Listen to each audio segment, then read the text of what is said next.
솔로몬이 성전 건축과 왕궁 건축을 모두 마친 후에 하나님께서 다시금 솔로몬에게 나타나시는 대목을 오늘 읽었습니다. 이것은 지난번에 솔로몬이 왕이 된 후에 기브온 산당에서 솔로몬에게 나타나 주시사 그에게 전무후무한 지혜를 주신 이후에 두 번째 일이었습니다.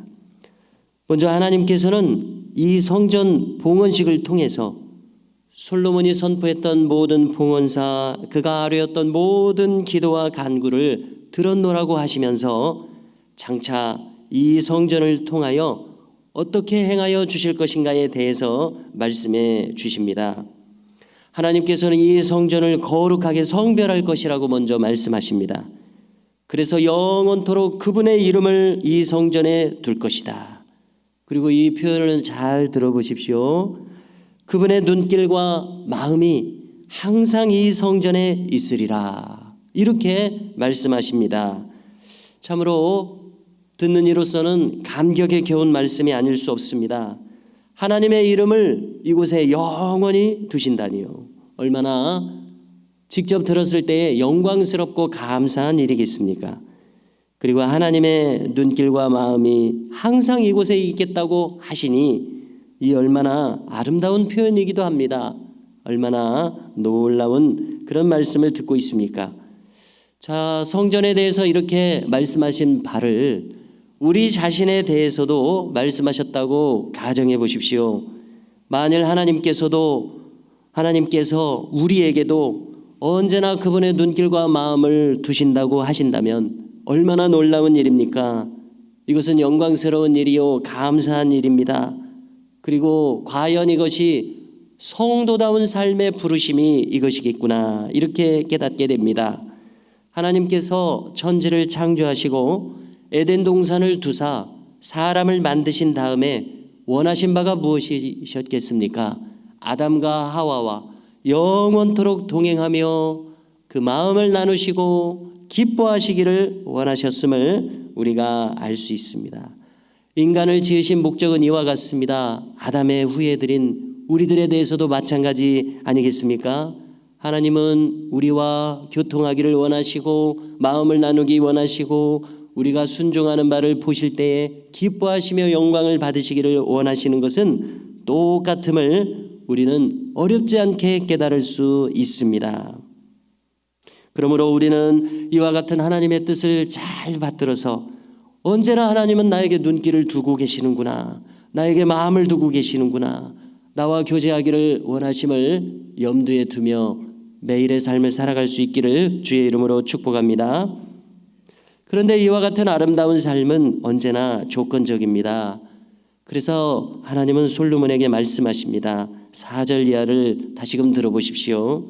네가 만일 네 아버지 다윗이 행함같이 마음을 온전히 하고 바르게 하여 내 앞에서 행하며 내가 내게 명령한 대로 온갖 일에 순종하여 내 법도와 율례를 지키면 이라고 하나님은 반드시 행할 바를 말씀해 주시고 계십니다. 이처럼 우리가 살아가는 이 인생길, 특별히 신앙을 가진 우리로서 승리하는 신앙인으로서 살아가고자 한다면 모든 것은 어디에 달려있는 것을 알게 됩니까? 모든 것은 우리의 마음 씀씀이에 달려있음을 알 수가 있습니다. 그러므로 우리는 바른 동기를 가져야 합니다. 바른 목적을 가져야 합니다. 여기서 이탈해서는 안 됩니다. 여기서 이탈할 것을 우리는 두려워해야 합니다. 무엇보다도 우리는 하나님을 경외하는 가운데 이 모든 일들을 행해야 합니다. 이 말씀을 직접 듣고 있는 솔로몬을 생각해 보십시오. 이 놀라운 말씀을 그는 하나님으로부터 직접 들었습니다. 그럼에도 불구하고 우리가 아시는 바와 같이 솔로몬은 중간에 탈선했습니다. 오직 하나님 신앙을 지키지 못했습니다. 어떻게 이런 일이 있어졌단 말입니까? 그래서 우리는 이것을 반면교사로 삼아야 되겠습니다. 솔로몬처럼 지혜로운 사람이 어디 있었습니까? 솔로몬처럼 신앙이 깊은 마음으로 출발했던 사람이 어디 있었습니까? 그 모든 지혜를 알고 하나님의 말씀을 알고 직접 하나님의 말씀을 들었던 솔로몬조차도 변질될 수 있다면 우리는 얼마나 더 변질되기 쉽겠느냐는 것이죠. 우리라고 예외는 아닙니다. 언제라도 한순간 우리는 하나님의 이 말씀을 저버릴 수 있는 변질될 가능성이 있음을 느끼게 됩니다. 사도 바울을 통해서 로마서 앞부분에서 시편의 말씀을 인용해서 모든 사람이 죄인이라고 말씀하시면서 한 사람도 선하게 행하는 사람이 없다고 말씀하시면서 한 가지로 치우쳐 다 무익하게 되었다고 말씀하시는 대목을 우리가 이번 주일에도 나누지 않았습니까? 그렇습니다. 하나님 앞에 누가 온전히 의인으로서 설 수가 있겠습니까? 변질될 가능성이 언제나 있는 것입니다. 그래서 그런지 사도 바울은 신앙이 점점 깊어가면 깊어갈수록 나는 죄인 중에 괴수라고 그는 말씀하고 있었습니다. 우리도 비슷한 그러한 심령이 아닐 수 없습니다. 시종일관 신실하기가 그렇게 쉬운 일이 아닙니다. 솔로몬도 참 신앙을 간직하려는 굳은 결단이 있었을 것이라고 짐작을 합니다. 그러나 중간에 얼마든지 그것이 무너질 수 있다는 것을 솔로몬을 통해서 여실히 우리는 알 수 있습니다. 하나님은 계속 말씀하십니다. 너희가 그처럼 나의 법도를 지킨다면 5절에서 이어집니다.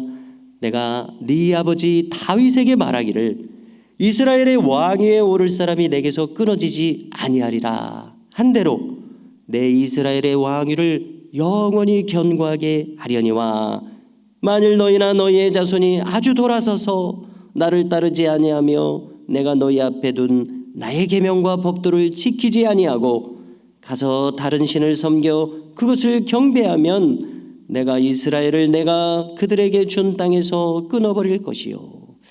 얼마나 두려운 말씀입니까? 엄중한 말씀입니까? 바로 이어서 하나님은 놀라우신 말씀을 합니다. 내 마음을 두겠다고 한 이 성전이라도 나는 던져버리리라 이렇게 말씀하십니다. 그리고 우리가 다 아시는 대로 안타깝게도 이스라엘 역사 중에 실제로 이 성전이 무너지고 그 금이 약탈당하는 일은 거듭거듭 있어졌던 것입니다. 이처럼 하나님께서는 다윗 왕과 했던 언약을 솔로몬과도 재확인하며 다시금 언약하여 주셨지만 이것은 어디까지나 조건적이었습니다. 이들이 하나님의 법도와 말씀 가운데 견고히 서 있어야지만 성취될 수 있는 언약이었던 것입니다. 우리도 마찬가지입니다. 성도 여러분, 오늘 말씀을 통해서 성전 봉헌식을 이처럼 아름답고 영광스럽고 이처럼 소망 중에 마쳤다고 해서 모든 것이 다 완수된 것은 아님을 알 수 있습니다. 오히려 이것은 무시간을 이룬 것이 아니라 마침이 아니라 시작에 불과했었구나 깨닫게 됩니다. 그러므로 앞으로 우리가 어떻게 살아가느냐 이것이 더욱 관건인 것을 다시금 알게 됩니다.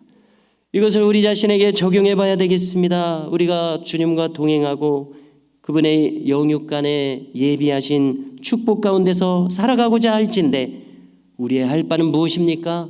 그분의 말씀을 굳게 준행하며 여전히 주님을 경외하고 주님의 법도를 늘 생각하며 어떠한 형태의 우상이라도 내 안에서 버리는 일입니다. 참으로 놀랍게도 그분의 직접적인 말씀을 들은 솔로몬이라도 변질되었다는 것은 얼마나 우리의 마음을 지키는 것이 어렵느냐 하는 것을 잘 반증해 주고 있습니다. 그러므로 성도 여러분, 오늘도 우리는 나의 마음을 삼가며 늘 주님의 뜻을 찾는 은혜가 우리 모두에게 있기를 주님의 이름으로 축복합니다.